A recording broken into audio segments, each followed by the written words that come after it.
Telugu Desam party కూటమి ప్రభుత్వం ఆంధ్రప్రదేశ్ రాష్ట్రంలో అరెస్టుల పర్వం కొనసాగిస్తూనే ఉంది. అయితే అరెస్టుల పర్వం ద్వారా ప్రజలకు ఇచ్చిన హామీలను లేకపోతే వైఎస్ఆర్సీపీ గొంతును నొక్కేయగలము అనుకుంటే మాత్రం పొరపాటే.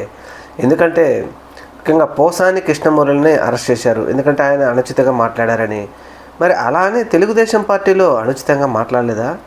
ఒకప్పుడు లోకేష్ గారు జగన్మోహన్ రెడ్డి గారి మీద, జగన్మోహన్ రెడ్డి గారి సతీమణి మీద ఏం మాట్లాడారు? అలాగే పవన్ కళ్యాణ్ గారు వైఎస్ఆర్సీపీ నాయకులను కానీ, జగన్మోహన్ రెడ్డి గారిని కానీ, వారి ఫ్యామిలీని కానీ ఏ విధంగా దూషించారు? అలాగే చంద్రబాబు నాయుడు గారు కూడా సైకో అంటూ ఏ విధంగా దూషించారు? అధికారంలోకి వచ్చాక కూడా చూసాం మనం. గుంతలు తీయాలి, కాంక్రీట్ వేసి కప్పేయాలి అనే విధంగా అంత కోపంతో అటువంటి మాటలు మాట్లాడితే ఒక అధికార ప్రతినిధి భోషడీకే అని ముఖ్యమంత్రి అని అన్నాడంటే మరి ఇవన్నీ సోషల్ మీడియాలో లేకపోతే బయట దూషించినట్టు వాళ్ళ లెక్కలేక రావా? పోసాని కృష్ణమురళి ఆయన మాట్లాడిన మాటలు తప్పే అనుకోవచ్చు. మరి మీరు మాట్లాడిన కాబట్టే కదా వీళ్ళు తిరిగి మాట్లాడింది. మరి మీరు ఈరోజు ఈ విధంగా చేస్తే రేపు వైఎస్ఆర్సీపీ ప్రభుత్వం వస్తే అందుకు డబల్ చేస్తారనేది మాత్రం ఖచ్చితంగా గుర్తుపెట్టుకోవాలి.